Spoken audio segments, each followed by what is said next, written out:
to say right off the bat, congratulations on Nosferatu and congratulations on your Oscar nominations. They're all incredibly deserved. Nosferatu is fantastic, and just I'm really happy for your success. Thank you so much. Thank you so much. Because one of the things that's so incredible about the prosthetics and the makeup and the hair design is how well it all integrates into the VFX work. It all kind of feels like Count Orlok is omnipresent throughout the entire movie. And I really wanted to know how you kind of all worked within this, combine the makeup and the special effects and how it all worked together so that his presence felt seamless throughout the film. Oh. Thank you very much. Here we go. Yeah, well, I mean, it's interesting you say that actually, because you think about the sound effects, you know, the voice and the breathing of Orlok and how that, you know, transfers and goes throughout the castle and everything else.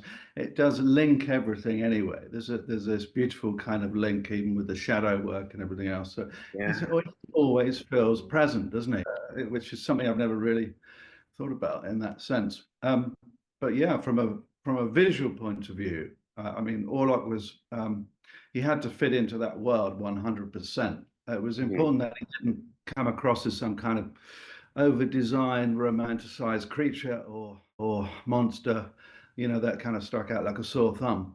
Mm-hmm. Yeah, he felt natural to the time period. Exactly. I mean, it's just he almost feels a part of that castle, you know, in one with everything, and that's kind of how the makeup and the design of it kind of went. I wanted to make sure that it wasn't playing too many notes, too high and too loud. Yeah, it was just subtle enough. Yeah, and it allowed the costume and everybody else's work on the movie to do its thing, and you know, so nobody's kind of standing out too proud on this, and I think it worked really well. Was there any sort of inspiration for Count Orlok's appearance? Because I mean, I kind of got a Vlad the Impaler sort of vibe behind it, but were there any other inspirations? Because he looked really inhuman, like nothing I've ever seen. Yeah, it's a strange one because the reference for Vlad and kind of nobleman, Transylvania nobleman of that time, illustrations and things that Robert put together on a sort of a mood board and one of his own artworks as well.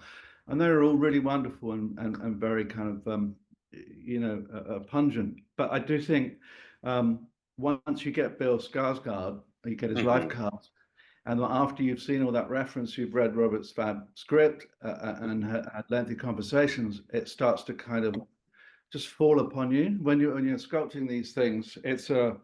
It's saying that it's not going to be a monster or a creature. You just don't want to get too excited, but you want to start embracing it and sort of using Bill's structure of his own bone structure and pulling out all those interesting shapes, making sure his eyes are still very present and youthful in a strange way. And then at the end of the journey, once the balance of the sculpt has been created, I usually use a spotlight and then work around in a darkened room on a 360 twizzle so that you can actually see different angles of the sculpt. And so you know that it's going to work in these, you know, very dank environments. These beautiful shapes just kind of, you know, silhouetted in areas. But yeah, so, and then he appeared, he came through. That spotlight you mentioned, did that also help with accommodating for the heavy shadows in the film? Because I was also really curious how you sort of, because there's so much use of shadow to make Count Orlok feel omnipresent in the film. How were we able to accommodate for that with the makeup and the hairstyling and the VFX and the prosthetics? Well, that's knowing that it's going to be that kind of environment. I think it was really important to have that spotlight literally while working, because because what you're doing is you're reducing the amount of information you can see yourself when the sculpt is near completion, and you know, then when you turn and you draw out beautiful little moments and areas, you know, and then you can key key point these little areas and make sure that you know that they're going to read under Mhm. kind of, moonlit conditions through an open window or something, So it was really exciting, to find those little lines and find, it was quite extraordinary. That's really cool. And you mentioned having to work with Bill Skarsgård's bone structure and everything and so much physicality. How involved was he while you were putting on all these prosthetics and the makeup and some of the creative choices? Was he kind of just letting you work? Was he collaborative? What was sort of that relationship like? Yeah, at first he was very quiet and let us do what we had to do. But slowly, I mean, Bill's so used to the prosthetics generally, it was Hmm. an absolute joy to have somebody who understood what was coming his way. And Hmm. he can anticipate what's going to happen, and it worked really well. It was very collaborative, to be honest. And we made Hmm. sure that certain, because he's wearing about 9 to 10 pieces of prosthetic on his face and head alone. Hmm. Certain pieces are a different density than others, so they're more stretchy, more flexible, elasticated than others.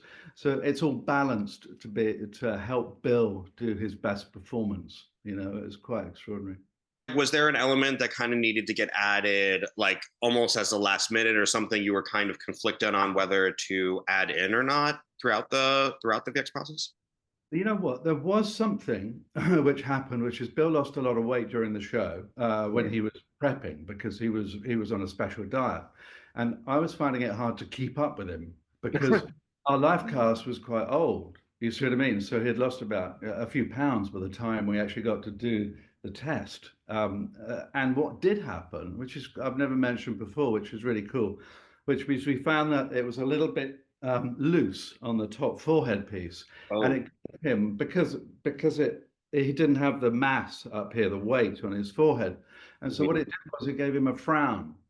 And even Bill said, I don't want to walk around with this permanent frown, and I totally agreed. It was just it wasn't in the sculpt. So what we did to counteract, he's actually wearing a prosthetic underneath the top prosthetic, and that base prosthetic is a plumper. It returns the fat to the Ah, area in the middle of his forehead, like thus a prosthetic on reducing. top of a prosthetic to sort of make. Exactly. It's like a little piece that's underneath his frown area. And what that Mhm. does is it restores the fat content, thus bringing him back to what he was originally. And he was real happy with that. That's so You bet cool. him. Yeah, it's very interesting. I also wanted to ask, and this is more in relation to the makeup with Lily Rose Depp, because she gave such a physical performance where like her face was just contorting. And how did you work with her to kind of bring out that physicality through her makeup and hair? We used a lot of like contour and highlight, Hmm. bringing out like her veins, and she had for her possessed look, I think like three different stages, and Hmm. in and out of those, and depending how far she went into it, what we would do, but we just kept everything realistic Hmm. and contour highlight the just things to help exaggerate that without it looking like makeup, like keeping it realistic. You mentioned there were like transition phases of her possession. You were altering the makeup each time with the contouring. What did you sort of, what were sort of the distinctions you wanted to highlight with each of those phases? The depth that she went into the possession was like a recovery from the possession or just drained or mid possession or the height of the possession. Stuff like we accentuated her natural veins Okay. ways. We did like reds, purples, and browns around her eyes to sync them and add that breakdown to it as well. And it's just like different levels of what we would add at different times and paling her skin to keep her right the thing while still being luminous. Did she work with, was like it also kind of a collaborative relationship with Lily Rose Depp? Did she at all offer any suggestion? Where she kind of also just letting you kind of do your thing? She kind of just let us do our thing. The thing is we didn't do a traditional beauty makeup. Okay. With Robert and period, we like to keep it as real as possible. Mm. A lot of films you'll see period stuff and they'll do like a pretty glam makeup, like just a simple makeup, but it Uh-huh. kind of dates the film because it's Adjacent. Yeah. always of that moment, Okay. like 2024, not Hmm. doing it for 1830. So we kept everything very real. Okay. And for her, it was like, well, what do you mean? Where's my lip liner? So we had to like certain things like that, but she totally understood and got it. Uh-huh. She just let me do my thing. What was kind of the hardest part about using the period makeup? Was it what sort of was like the biggest challenge? Keeping it realistic. Mm-hmm. I've worked with Robert before, so I'm aware of how he Mm-hmm. likes to look on camera, and also worked with Jared's lighting, Okay. um, and accommodating stuff like that. Uh, Mhm. Those were the biggest kind of challenges, but Because one of the things I did notice in Nosferatu, and this was sort of the case with everybody with the makeup, is that you did a fantastic job kind of making everyone look more gaunt and exhausted as as the film was progressing, kind of reflecting Orlok's corrupting of this town. What were like the elements you wanted to highlight to sort through the makeup to sort of highlight how frustrated and exhausted the characters were getting? like despair, like Hmm. it's just internal kind of journey and feelings coming out through the way they look. Hmm. Because all of us, when we're going through something, you can tell by the way people look. Yeah. So using that to help tell that part of the story, Uh-huh. so it's just, but making it look real. Like, it's just that whole, we don't want to see her possessed or anyone feel that and look like, oh, they have a possession makeup on, or oh, look at those veins drawn on them. They're kind of cool. It's you want to make it so it's not like you're just like, oh wow, like they're like you feel. It's more to make them Yeah. feel to see. That makes sense. Like you wanted to make it natural to the world. Like you wanted to look like, oh, this person's going into the possession scene, but more like, oh, this character's being possessed right now. Exactly, without it taking away from the moment. And this is sort of a question for everybody. The most horrifying scenes for me were actually the plague scenes. Just seeing all these bodies littered and decaying. Like it felt so visceral and raw. Can you all of you talk a bit about the decisions you made to kind of show these bodies rotting, like what you did to capture that? We actually worked together on that, David and I. He sculpted a lot of sepsis pieces, Yeah. and we worked with the team, and we just put together a lookbook of reference. Hmm. Had like from simple stuff to very extreme stuff, and everything in between that the artist could pull from Okay. to incorporate the different pieces and have varying different levels. Because not everyone gets sepsis at the same level for the whole thing. It's different. Yeah. Hmm. Yeah, And because like the different levels. Rob got a chance to pull people forward into camera or further away. To have that variety is terrific. Yeah. Hmm. Everyone's processed, every single background person as if they're going to have a close up. Yeah. Oh, okay. So everyone's kind of treated a little bit equally when it comes to the designs that they have, just in case. Yeah. Because you never know where Robert's going to put the Yeah. camera, or he might see someone a certain way and be like, wow, that's perfect for over here, or you just don't know. So everyone's tested like twice. Hmm. And then we submit the photos to Robert, and then we'll all sit down and go over them Hmm. and make any tweaks, like any notes for each person. So every single person goes through that process. Oh, that's really cool. Pretty intense, yeah. I actually also had a question regarding for Susanna regarding Willem Dafoe's hair because his hair seemed like was the most distinct and wild and so perfectly reflective of his character, especially with his mustache and everything. Can you talk a little bit about working with him and kind of using his hairstyling to sort of make his character so distinct? Well, Willem and I went down to have a look at the set Uh-huh. because it's a usual thing for people to, in films, make somebody that's that kind of character, make them greasy and grisly. But Hmm. when we looked at the set, it's dusty and dirty. Hmm. And therefore the hair shouldn't be greasy. It should be kind of woolly and and it was nice to have that lift. And so that's how we went about it. And that's how it ended up. Was there a part of the set where it just sort of clicked for you, like this is how I'm going to do it? Yeah, it was his room. You know, that's what we went down to have a look at. Sorry, Okay. that's what we Oh, went good. down to his room so that we could see that's where he lives. That is his character. That's where he comes from. And I mean, that's true of all the artists. You want to see, you know, like the Hardings. It's you want to see where they live because that's in total opposition to Ellen and Thomas's character. Mm-hmm. Because you know that's opulent and they've got staff and you know it's a bit Stepford Wivesy because the children look like mother and it's you know it's a bit so that it's to make that difference. So it's good to go and look at the sets and the costumes, but really the sets because that's the life they inhabit. Mm-hmm. And the life that Yes, and with Ellen it was Ellen's character.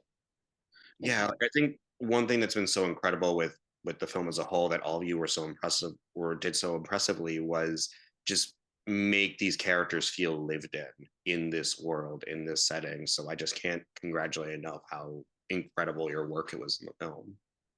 Yeah. Thank you. Yeah. Of course.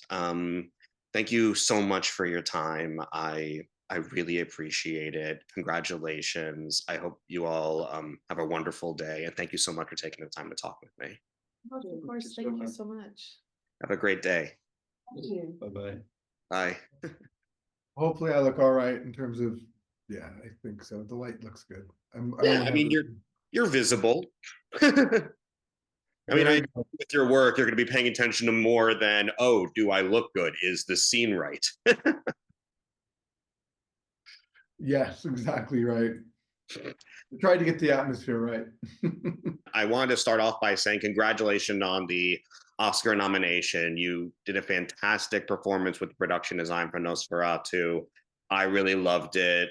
The work deserves the acclaim it gets. Just congratulations. Thank you so much, Josh. I'm really, really happy to be here. One of the things that a lot of people have talked about with Nosferatu is how immersive the film is through its not just its period specific production design, but how murky and dirty and almost kind of corrupting and evil the actual, not just the visuals, but the atmosphere of the film is. Can you talk a bit about how you captured that atmosphere? Well, first off, thank you for noticing. Yes, we were world building and trying to make this world not just historically accurate, even though that was sort of our base level. Mm-hmm. Wanted to make sure that it was immersive, as you said, and hopefully transportive to very specific time and place for Mm-hmm.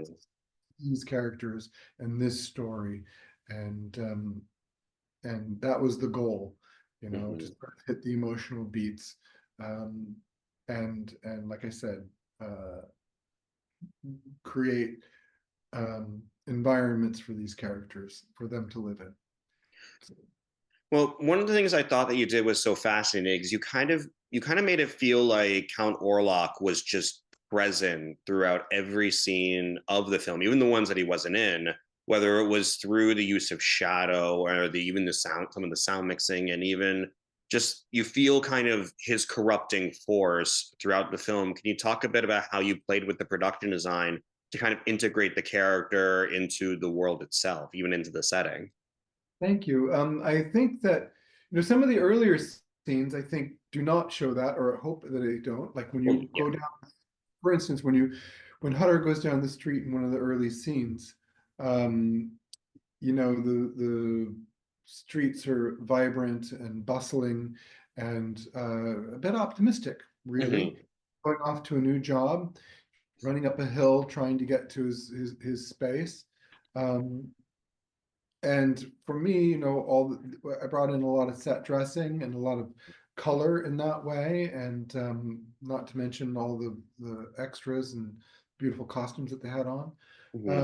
So that's that look, and then you contrast that same set, same street, right? I mean, we did 5 streets, but specifically these streets on Market Street, Old Town Street. Strip away the dressing, get rid of the crowd. And you'll notice that everything is monochromatic. It's all in bricks. And add some dead people and some fires and some snow, and there it's a very different feeling. And I suppose that is very much the corrupting sense of Orlok. Mhm.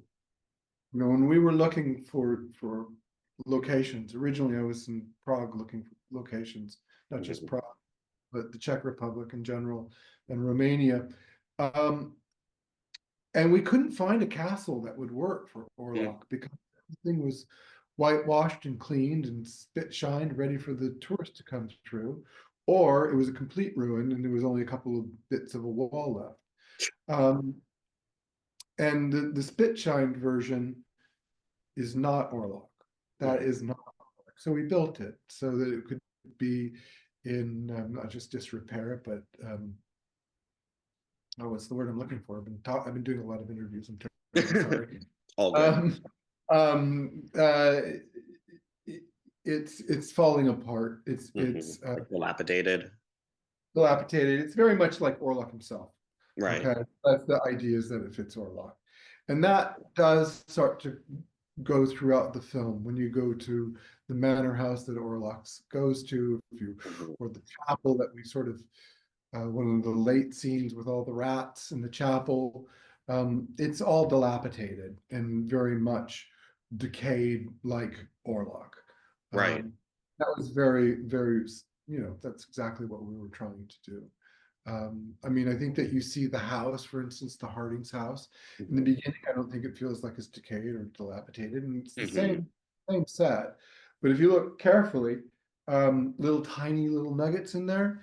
Um, if you look carefully in the beginning, houseplants were very popular in 1838. So there's a lot of houseplants and they're vibrant and they're alive, and there's Mhm. even cut flowers and there's food out, and it's very festive and a happy time.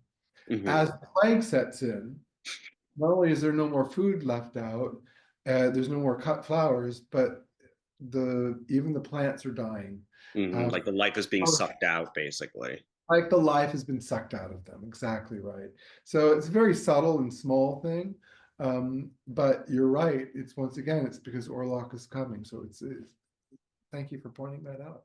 Well, I am very curious, especially when you bring up the plague, because I found the plague scenes in the movie particularly harrowing and almost kind of reminiscent of COVID a little bit, with like all the talk of like isolation and needing to quarantine, things like that. And can you talk a bit about how like just using those rats and playing with all those extras? It must have just been a massive task to keep all that together while honing it, maintaining your atmosphere. Well, to start off, I will say that COVID is a pandemic that we all had to go through and was Right. in itself. Um, it's funny how the film and the plague echoes that. Hmm. We've been doing this, he's been working on this film for almost 10 years. Right. So the idea of doing this film started well before COVID came. So Right. that's a coincidence, to be honest with you. But in terms of using the rats and how that did, shout out to the animal handlers. They did a fantastic job. Hmm. Uh, who knew that you could train rats quite so Yeah. well? Who knew? No, who knew? I mean, physically what we ended up doing was I just put in like plexiglass barriers so that you could shoot through them with a little bit of touch up where the edges are, and yet we could keep the rats where we needed them, and that they weren't going to walk underneath a horse's hoof on the street. No, none of the rats were hurt. None of them were. We didn't just dump them in the street and hope that we could find them all. Right. You can't just All leave them out and hope for the best. yeah, exactly. Um, but they were great. And then when we get to the chapel, which has what looks like probably over 100,000 rats in there, we had, I believe the numbers are right around 5,000 real rats. But Hmm. those were only next to it's remarkable how many, how much space thousands of rats take up. It's not that much. So that's just right next to the camera. And then behind that, I had taken and made what I call rat mats, which are these like half-meter square tiles that were made out of, I took a bunch of toy rats that looked very realistic, and Mhm. I arranged them so they were crawling all over each other, and then molded them Mhm. and created and flocked this, created these tiles that we flocked and had tails and all of that. And that would be the base layer, just so that we could put that in the background, and it would look like there's rats there. But then on top of that, special effects did the heavy lifting of animating the distant rats, so everything was undulating and moving, and uh, Were there any other challenges from like a shooting perspective having to work with those rats? I mean, the plexiglass definitely seemed like that no, was the they were trick. pretty good. They were pretty good. I mean, other than the smell, yeah. Turns out that you get thousands of rats together, and they they smell a little incontinent. So, um, but other than that, no, I actually didn't think that we had a problem. I don't really mind rats, Okay. uh, except for when I see them in the subway. Um, Yeah, like that's a whole other thing. Like there's Nosferatu rats, film rats, but then there's the subway rats. That's a whole different breed it of is. odd. Well, hopefully in the film, our rats felt a little bit like the subway rat, but on the day, they were lovely. They were, like I said, the animal wranglers did all the real work there. Mhm. Needed to help accommodate whatever they needed. Mhm. And one thing I really wanted to ask about was I did notice how, especially during the shooting of the castle, when you were inside it, it felt like entering a whole other world in regards to the end parts of the editing, the cinematography, the pacing, the production design. Can you go into can you go into like sort of your work, your choices kind of make the inside of the castle feel Yeah. so unnatural as compared to the outside world? Well, hopefully they feel like they're in the same place. That was the goal, at least. The thing is, first off, we did look at a lot of other castles. I hope I'm not repeating myself.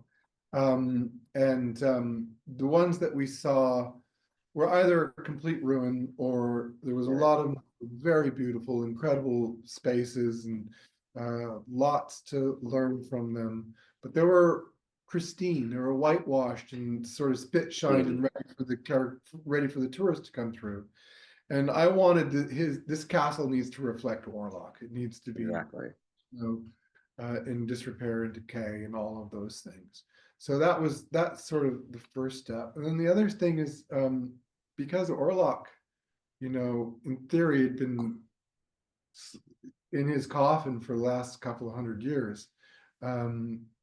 There's not a lot of stuff there. Right. I really wanted to make sure that when Hutter comes into that great room, first off, it's very disorienting because it's foreign to him, but Mhm. also that he feels very small. Right.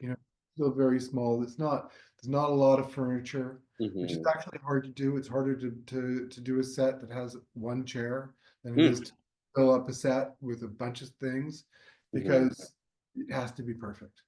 Right. Um, so when he shows up in the great hall, there's a long table, some chairs, a couple of chairs at the fireplace, Mhm. maybe a threadbare tapestry on the wall, but not a lot. It should feel very much that it should be a little scary. Yeah. It's a scary castle. And then when you get into hallways, I hope that it was just a little bit disorienting. That was definitely, I definitely got that. Like you really felt tiny in that. And it kind of made it feel like almost Orlok was watching you through the castle itself. Was it the castle had eyes? Yeah. So as you're running through that maze, I wanted you to feel a little bit disoriented and not know where you were, just as Hutter feels. I mean, that's the goal. I want you to feel the way he's running around and doesn't know where the hell he is and what's going on. Hopefully we feel that. And then, that's what we were going for. That's what I was going for. Mm. Uh, and the only one that's not a set in there is there was a little bit when he comes downstairs and there's a little courtyard that was actually done at Bernstein Castle, Oh, cool. the Czech Republic. That little courtyard that he's in. I did add to that. I built some bits into that set. Mhm. Into that location. I built quite a bit actually. But that was at Bernstein. And then when you go down into the crypt was once again on stage, and that Gotcha. was for the set that we built there too. And once again, a lot of these same themes are going on. It should be a little bit frightening. You're about to see all of this, you know, once you get into the crypt, you get to see Orlok in all his glory. For the first time, really. Everything else has been obscured. Well, you succeeded in making the film look absolutely frightening. Thank you. He says. Thank you so much for talking with me. Thank you, Josh. Very, very happy to be here, and thank you for having me. Thank you so much. I wanted to start off by just saying congratulations on your nomination. Like, the costume work in Nosferatu was incredible and very immersive, very intense, it's just as creepy as it is period specific, which has been a really cool balance. You were fantastic. So just wanted to say congratulations off the bat. Thank you. There were a lot of us working really hard to get there. I can only imagine. And that actually kind of goes into my first question, because not only did you and your team have to make sure that the costumes were period specific, they also had to accommodate for a lot of the heavy shadows and intense lighting in the film, because you need to maintain the atmosphere along with the period detail. Can you dive a bit into how you were able to sort of achieve that balance and accommodate with that lighting while maintaining its period detail? Yes, I can. This is the fourth film that I've done with Robert and Jaron, and it has therefore been, you know, a learning curve. And each of those films, pardon me, has incrementally meant that I understand how fabrics will react and what I need to focus on in order to be able to maintain silhouette or just have them read, you know, and that has meant, and it was very specific for Nosferatu. Had it been a different film, it likely would have been, you know, different things that I was thinking about. But for Nosferatu, because of the period that it's set in, and I'm talking about 1838 Germany. So for men's and women's wear, you know, there are very specific examples from journals of the day, German journals of the day, fashion illustrations that are English or French or Italian, whatever, you know, so they give us the perfect silhouette, and then it's to decide, you know, Anna's up to the minute, so she is pretty perfect. Ellen a little less so. Harding is absolutely, you know, Friedrich is like, you know, he's such a peacock. It was so much fun to work on his designs, and Thomas is a go-getter. You know, he wants to look the part, but he doesn't have the money to have many choices. So, you know, those were the kind of parameters of what we wanted to read. And then trying to figure out in candlelight or firelight, daylight, moonlight, how to have them read. And so, you know, I went with fabrics that had luster. I went with fabrics that had often gold thread so that they could reflect light back. Lots of jewelry for Anna. She has gold, she has rings, she has bracelets, she has necklaces, she has her massive cross. You know, there are ribbons in the hair pieces. There are lighter colored silk flowers. You know, in the evening wear that the women are wearing and the children, the two girls are wearing in the parlor in that first evening, when they are together, then, you know, those are tighter weaves. They really reflect the light. You know, they're softer colors.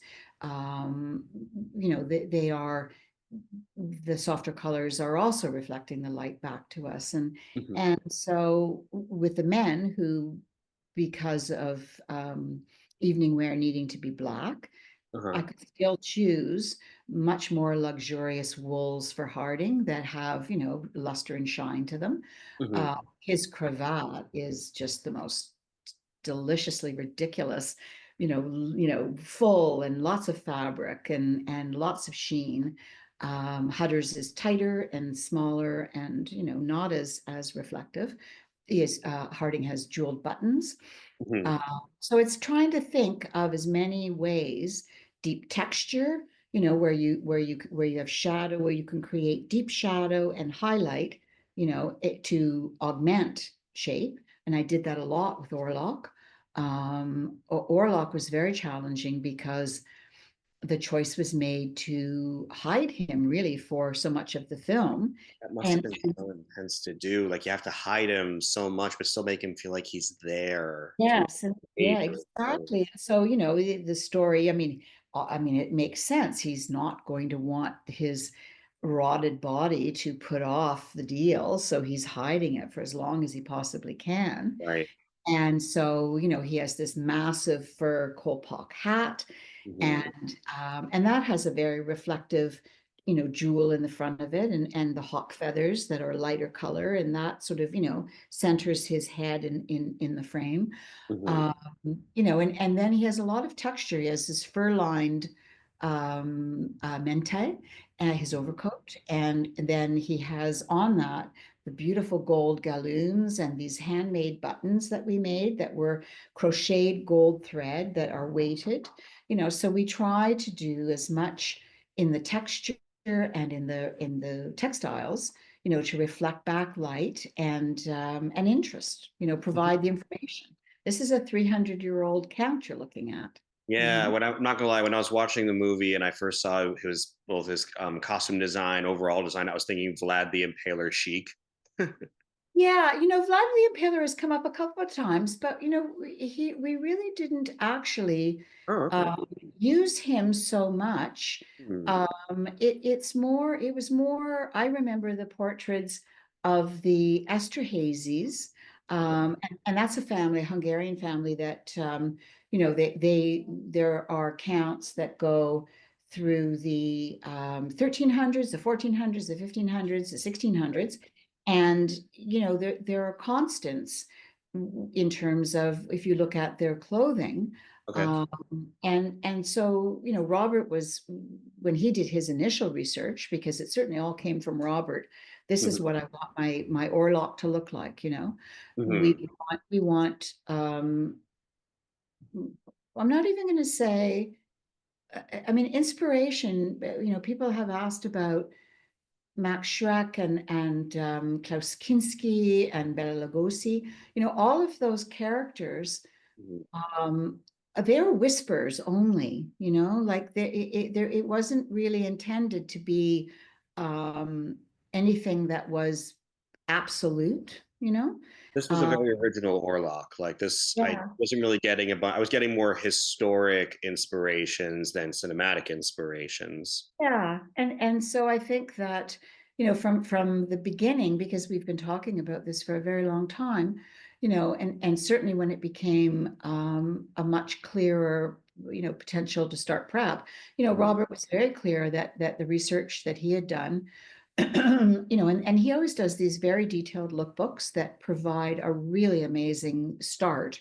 Mhm. Um, and so then it's sort of up to me to find the information and the images and think about the reality of the clothing, you know, like what Mhm. exactly does this garment look like? What does the back look like? What does the front look like? How does this all go together? And then there's the next step, which is how does the actor feel in it? And Right. how, so that huge mente overcoat, for instance, Mhm. when we fit Bill in that initially, it kept sliding off his shoulders. Well, of course it would. It's very heavy. So Right. we designed an entire harness apparatus that he wore Mhm. underneath his tunic, and it came Mhm. out the shoulders and had quick releases. And that just meant that that heavy cloak just sat on his shoulders and magically just kind of floated there. And Wow. he could kind of, you know, come into it and conceal himself, or he Mhm. could make himself big and bold and you know, Mhm. forceful. Um, and he it was fascinating to watch Bill in fittings and on set, you know, how he inhabited that character and how he was able to reveal to us this sexy, you know, a man in his youth, for instance, Mhm. 300 years ago, you know, how he was able to have that man still be present in after being True. crucified. Yeah, like that's true. Like you can kind of tell through like his movements and probably even his fashion sense how he used to be a very alluring man, and he's kind of Exactly. still in there within the corpse, basically. Yeah, yeah, exactly. We did these really wonderful boots for him. In history, they would have been these leather mules with about 4-inch metal heels that were kind of a horseshoe shape. And Hmm. then the person wearing them would have worn also a leather sock that slipped into them. That just seemed a bit kind of precarious. So we created it as one, as a boot. And that gave Bill, who's already super tall and very thin and lost weight for the film, it gave him Hmm. 4 inches. And so that, with the bulk of his costuming, he just seemed, so forbidding and foreboding and, powerful.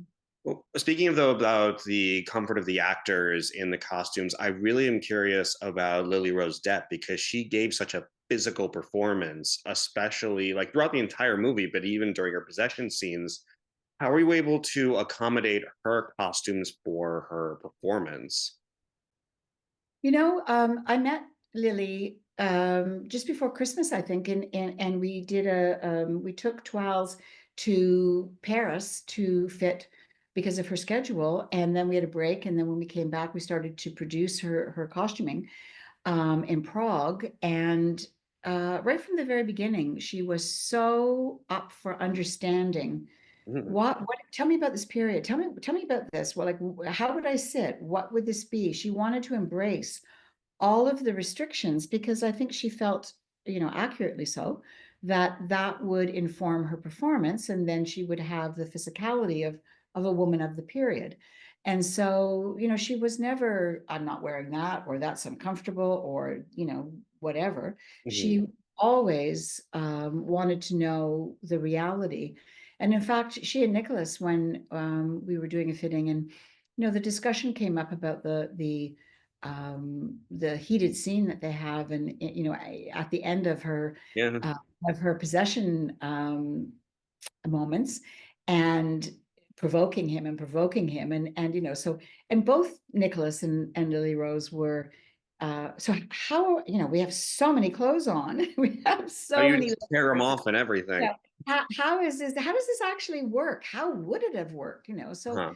the actors, I have to say, all the actors were such troopers with the number of layers, because we did from the skin out, we made everything. We made boots, shoes, drawers, corded petticoats, corsets, top hats, bonnets, cloaks, you name it, we made it. We made all the jewelry.